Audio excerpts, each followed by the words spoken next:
Qadrli do'stlar, bugun 4-may sanasida sizlarga 3 xil gilosni obzorini qilib beramiz. Xudo xolasa qo'ldan kelgancha.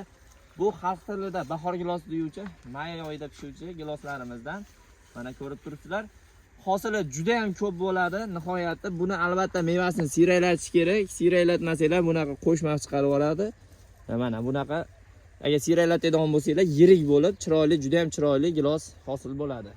Mana shu tipi mana Greta bir 8 yoshli daraxtimizda 100 kilogacha meva bor. 100 kilo albatta qiladi.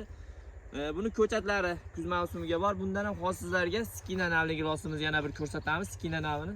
Bu bo'lsa Skina gilosda, amerikanskiy Skina. Mana ko'rsating mevasini yaqinroqda. Juda ham ser hosil gilos hisoblanadi. Changlatuvchi, o'zini o'zi changlatadi va boshqa turdagi giloslarda, ayniqsa valovoy sersa eng muammo bo'lib turgan gilosda changlatuvchi gilos shu bo'ladi. Bu pishish vaqti mana mayskiy gilosdan 15 kun keyin pishadi. 15 kun raznicasi bor. Bu uzilyapti. Shakar miqdori ekspertga yaroqli bo'ldi, uzilyapti. Juda ham ser hosil gilos. Buni ham ko'chatlari bor. Endi sizlarga valovoy gilosni ko'rsatamiz. Hozirgi kunda eng muammo bo'lib turgan narsa valovoy gilosni meva olmasligi. Bu nima sababdan? Rosa meva qilgan vaqti yo yomg'ir yog'adi, yo issiq bo'lib ketadi, changlamaydi. Bu gilosimiz Skina gilosni valovoy serdan changlatganning hisobiga yosh nihol, 7-8 yoshli nihol hali u darajada olgan yo'q hech qayerda.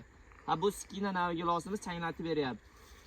Buni ham ko'chatlari bor do'stlar, albatta sizlarga tavsiya qilamiz. Skina hamda valovoy qilib ekishni tavsiya qilamiz do'stlar. Ko'chatlari kerak bo'lsa, pastda nomerlarimiz bor. Aloqaga chiqib zakaz qilishingiz mumkin bo'ladi.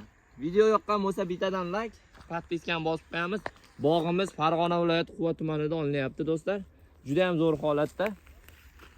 Sog' bo'linglar, bizni kuzatishda davom etinglar, albatta like esdan chiqmasin.